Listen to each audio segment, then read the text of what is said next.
Is there anything I can do for you two? I'm afraid that Wangsheng funeral parlor isn't in the best state to receive guests.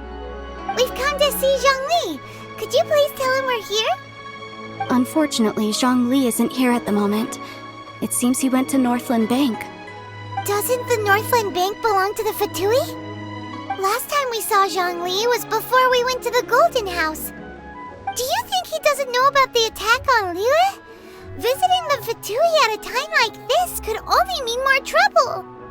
We had better go and make sure that everything is okay. You call this cooperation between Harbingers? Cooperation involves communication, you know. Don't take it to heart, child. Besides, aren't you happy that you got to skip the formalities and bring chaos to the land? I'm sure you must have enjoyed that. Oh, it seems that some of your friends have arrived. Hey, it's Zhongli and Child.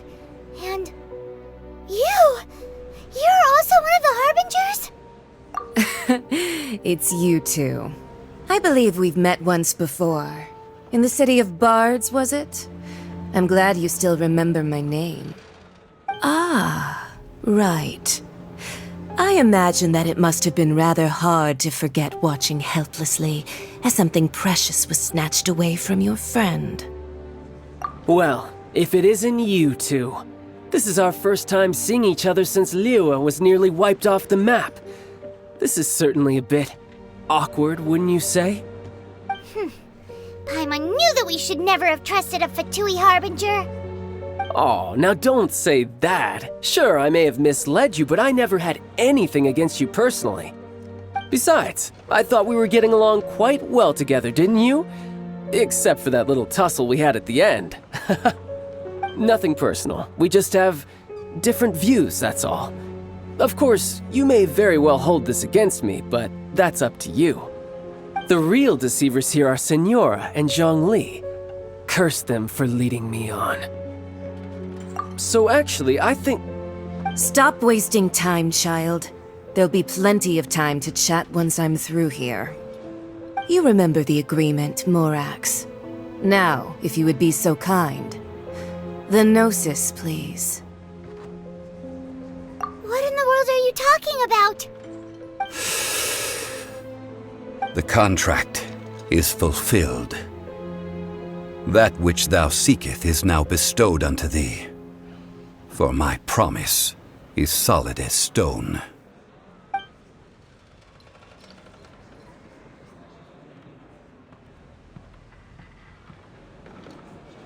How sanctimonious.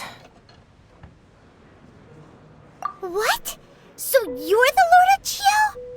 No, wait! That's an exciting twist and all, but why give the Gnosis to the Fatui? I do not give it for free. I give it as agreed upon in the contract, for it is a matter solely between the Tsaritsa and I.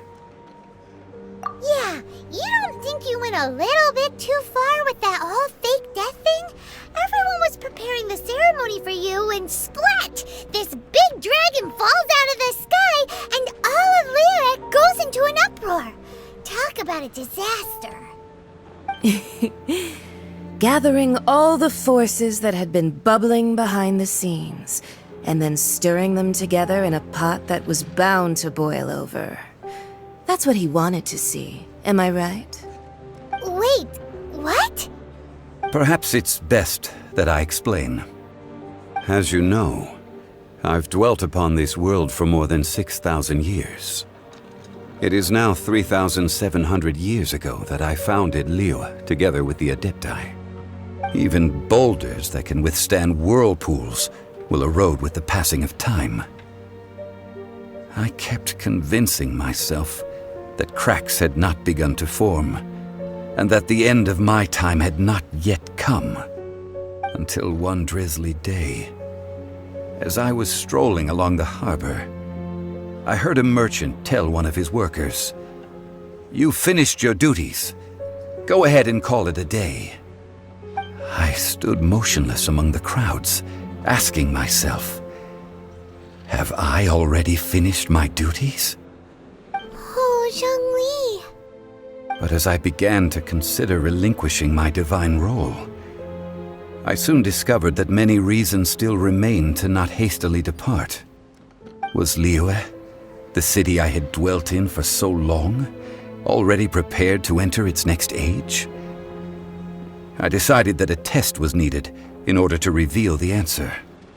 So I feigned my own death, and gathered the cast of Child, the Adepti, and the Liyue Qixing to play their roles together on the stage that was Liyue. That's right, which is why I continued to safeguard the Gnosis until now. So you mean that if the chaos ever reached the point of no return, you would simply appear and use your divine powers to bring Liyue back under control? Of course, and it would have been all too easy for him too. Just as a child quickly matures after losing their parents, so has Liyue matured when faced with the death of its deity. In the end, the resolution to all that has transpired was even more satisfactory than I could have hoped for. Take the Adepti, for instance. Owing to their years of seclusion, they were the least informed. Yet when faced with a crisis, they commendably showed the greatest amount of restraint possible. Not only did they manage to cooperate with the Qixing, but in the end, they even made efforts to understand the hearts of the people. Credit is also due to Signora, the emissary dispatched by the Cryo-Archon to fulfill our contract. At my request, she kept everything she knew in strict confidence. This despite the eavesdropping ears of her colleague, Child. This meant I could remain as Zhongli, even having the chance to fulfill the age-old traditions of Liyue in this mortal form. Thank you for joining me on this journey, traveler. All of these things turned out as I had planned. There is only one thing that I had not anticipated, and that was the conduct of the Liyue Qixing. I had expected them to do no more than the Adepti, to come to the defense of Liyue. But when all was said and done, they seized the opportunity to supplant Liyue's divine protectors, and used the subsequent power vacuum left by my death to quickly gain complete control of Liyue. Huh? That doesn't sound good at all! Ha! On the contrary, I think it is excellent. I had always feared that it was too soon for them to take over from me. And it was also that which I longed for the most. As such, this is the best parting gift anyone could have given this god of old. Hey, what about me? Doesn't anyone feel the least bit of remorse for deceiving me? You've practically kept me in the dark! I think that thanks would be more appropriate. You certainly played no small part in all of this, wreaking havoc and turning the city upside down. The Lord of Geo ought to thank you for your performance, if anything. If you hadn't created the pressure of a battle between mortals, Adepti, and a god, the lump of coal resting in the hands of the Geo-Archon, Liyue, would never have been able to become a dazzling diamond of a city. Huh? Just whose side are you on, mocking me like that? Are you itching for a fight? Hey, haven't you learned the Liyue saying, don't always call it as you see it? Well then, with the Gnosis in my possession, I have no use for such idle chatter. We should return to Zapoljarny Palace and seek an audience with Her Majesty, the Tsaritsa. Come, child. Fine. I'll meet you there later. I'm not sharing a boat with the likes of you. Do as you wish.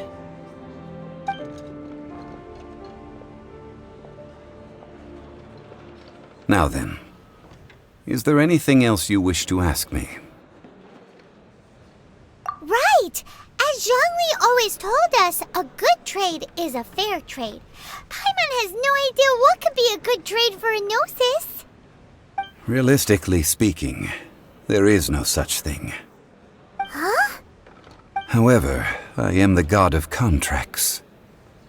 For thousands of years, I have made countless contracts. If the deal was of no benefit, then I certainly would not be inclined to agree to it. My agreement with the Cryo-Archon will be the last of my contracts as the Geo-Archon. My contract to end all contracts. As for the bargaining chip that the Tsaritsa used to balance the scales, uncover that answer for yourself in your future journeys.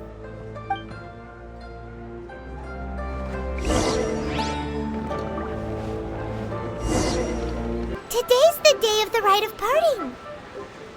Although the star of the show is fake, we've spent so much time trying to organize it, it would be a real shame not to go there now. Oh, well, since we're going through with this rite of parting, I guess it means that those rumors hit the nail on the head. So Rex Lapis is really... But they didn't catch the culprit, did they? Oh, come on. Do you think that the assassin could have been a normal person? You know what I think.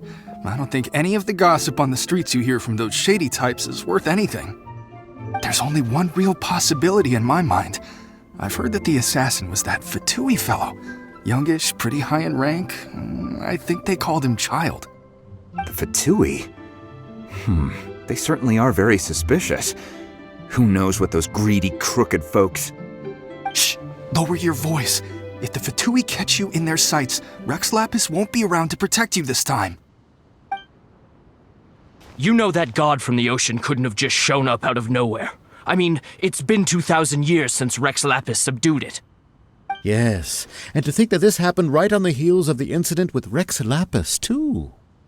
Say, do you think the person who assassinated our lord and released that evil god might have been one and the same? Now that you mention it, that's very possible. Yes, it's very possible indeed. I mean, it all fits together. That person must have colluded with the evil god to harm Rex Lapis. Oh, that wicked, black-hearted scoundrel. Still, what sort of supernatural prowess must this person possess to be able to do such things? I have never heard of such a person in all my years. Ah, forget it.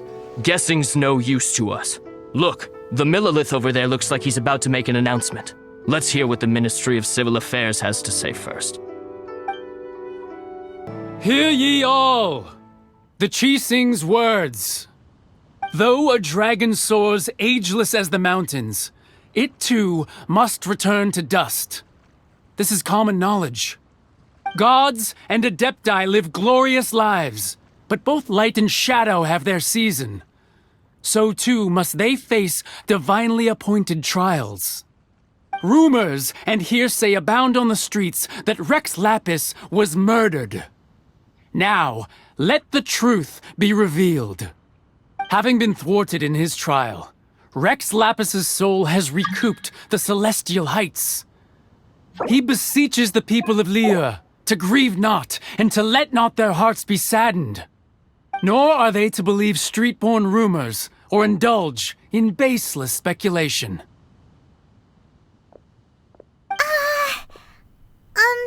Paimon needs a translation on what the Qixing's announcement said.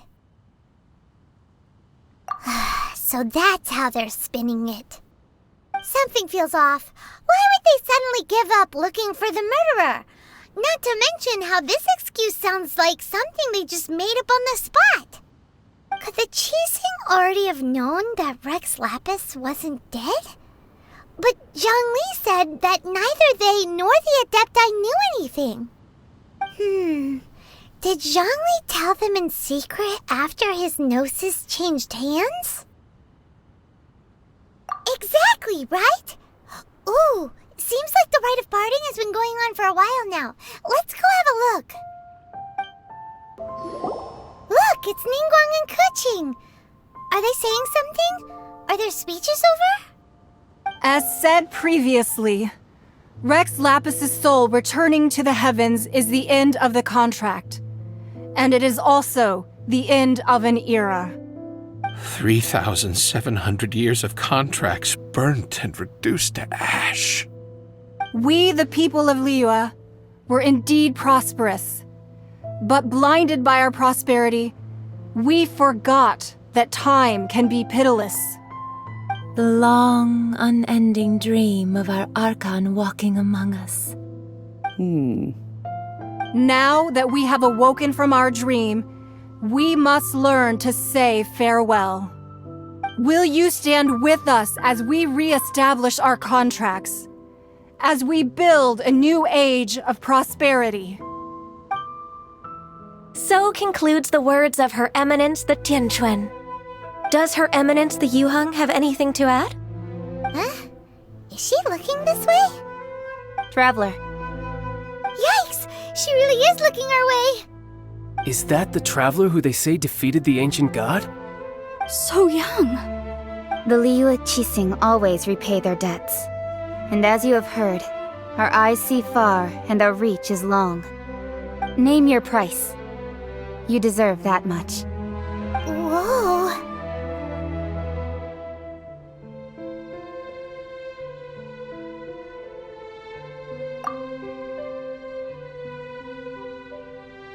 Well, could you help me put up some missing person posters? As for the mortals and adepti of Liyue, what shape shall our relationship take from now on? And to think I'd put my best perfume on before coming here, thinking you'd like it. But it seems as if those perfumes really were meant to be offered to Rex Lapis. Well, that's fine. Suffer no rivals in love, they say. And that's 3 gone in 1 stroke. Ah, Rex Lapis. Oh, Rex Lapis. Now that I think about it, if everyone's of the same mind as me, perhaps mementos for Rex Lapis might be the best short-term business opportunity. Hey, Zhongli! Look at this. Everyone in Liyue is caught up in their emotions, thinking that they'll never see Rex Lapis again. And here you are looking all relaxed. Why would I not feel more at ease after laying down the burden I have borne for 3,700 years? Right, if the two of you can spare the time, I should treat you to a meal at the Xinye kiosk. Ha! That sounds like big talk, Zhongli. Paimon might have believed you if you were treating us to some third-round knockout, but you'd have to pay out your nose just to stand inside Xinye kiosk. Are you sure you can afford it? You're right. I do like the Mora. But why would Morax lack Mora? As the Rex Lapis Morax, I can easily create Mora. But since I have chosen to walk this earth as the mortal Zhongli, I should abide by the same rules that mortals do. When I was journeying with you, though I still had the Gnosis in hand, I knew that I must soon retire from my role as an Archon, so I had to rehearse a little for my new life. Oh, no wonder! Paimon gets it now. You didn't look at the price tags when we were spending because you've never had to. But since you weren't used to not being able to just make more Mora as and when you wanted to, you had to try becoming a parasite to society who lives off of other people's credit. Well, we were only spending Fatui money. You don't have to say it like that. In the City of Commerce, we do not merely exchange money or goods. We also exchange knowledge, memories, and foresight, as well as positions, roles, and lives. The Archon Morax could never experience life as the true mortal Zhongli could, no matter how many times he descended to be with his people. I must thank you for that. I will treasure the memories that I made as Zhongli, traveling the streets of Liyue with you. That is true, but there is no journey that does not end. No meetings without partings. Paimon thinks that we should make a move and continue our search for the 7. I fear that continuing your journey may be difficult. The nation that neighbors Liyue by sea, Inazuma, is presently closed. The Electro-Archon Ball. And just as the people of Liyue preferred to call me Rex Lapis, she too goes by another name among locals in Inazuma. Paimon thinks we've heard that one before. Raiden? That is the case. And since Raiden is also the shogun of Inazuma, people call her the Raiden Shogun. That said, though people at the wharf were saying that the situation in Inazuma is very tense, Paimon doesn't remember that always being the case. It wasn't that bad last year. Zhongli, since you're Rex Lapis, shouldn't you know something about what's happening there? Just how did Inazuma become a closed nation? It's because of visions. Visions? When faced with circumstances beyond their control, humans often bemoan their lack of power. But if a person shows true strength of will at a desperate and fateful moment in their life, the gods will look upon them with favor. This is what visions are. Magical foci bestowed upon those who have been acknowledged by the gods. Uh-huh. That's how people in Teyvat see it. But starting from last year, the Raiden Shogun began promulgating the Vision Hunt Decree. Vision Hunt Decree? Yes. It was an order to seize all visions within Inazuma's borders, and to inlay them upon the hands of the statue of the omnipresent god. They want to seize visions. But why? Aren't visions blessings from the gods? I should think that in the Raiden Shogun's eyes, it is precisely because they are divine blessings that they should be under the sole dominion of divinity. Whoa, that's harsh. The Anemo Archon is the god of freedom, and the Geo Archon is the god of contracts. For her part, the Raiden Shogun is the god of eternity. It seems as though she has finally decided to eliminate any unstable elements that could pose a threat to her eternal realm. The fact that even I, the oldest of the seven, have now passed away, will only strengthen her resolve to pursue eternity. Knowing her, she must have again quoted that adage she is most fond of when proclaiming that decree to her people. 7 ideals for 7 gods, and of these, eternity is nearest unto the heavenly principles. All right then. Was there anything else you wished to know? That was a good one. Failing a divine trial. How they came up with that excuse, I will never know. That said, the reason why the Qixing were so eager to resolve the incident and stop pursuing the culprit was indeed because they received news in secret that Rex Lapis was not dead. I hinted as much to the Adepti as well. How did I accomplish that, you ask? Have you ever heard of this particularly convenient Adepti art known as gifting dreams and visions? All right then. Was there anything else you wished to know? Yeah, about that. Before the Qixing made their announcement, we listened to a lot of people talking on the way. Most of them put the blame for everything on Child. These are indeed false accusations. But it remains undeniably true that Child did send people to the Jade Chamber to prevent the Adepti and the Qixing from defeating the ancient god. I've heard that Ningguang is busy milking that for all it's worth on the foreign relations front at the moment, browbeating the envoys of the Fatui. Ha! Those poor Snezhnayan diplomats. If it were not for Child's exalted position as a harbinger, I'm certain that they would have shifted all the blame to him and called for his dismissal by now. All right then. Was there anything else you wish to know? The time of the Adepti has long passed. If even the Liyue Qixing don't want to face that truth, then what future is there for Liyue? Kuching is absolutely right in saying this. Now, though I did laud Ningguang's desire for power, believing this to be a good thing, and thought as a matter of course that she must have been behind the Qixing's plan to take governing power over Liyue from the hands of the gods and Adepti, could the original person who brought up the idea of seizing power have been All right then. Was there anything else you wished to know? That's right. Zhongli, now that you don't have your gnosis, what's going to happen to all the Mora in Teyvat? Since Morax is dead, are they all just gonna disappear? Also, isn't the Golden House the only mint in the entire continent? Will it even continue to work? The Mora present now will not vanish. But the Golden House will indeed have to cease operations for a lengthy period of time, since creating Mora requires the use of the Geo-Archon's power. This is terrible! We're all about to run out of Mora!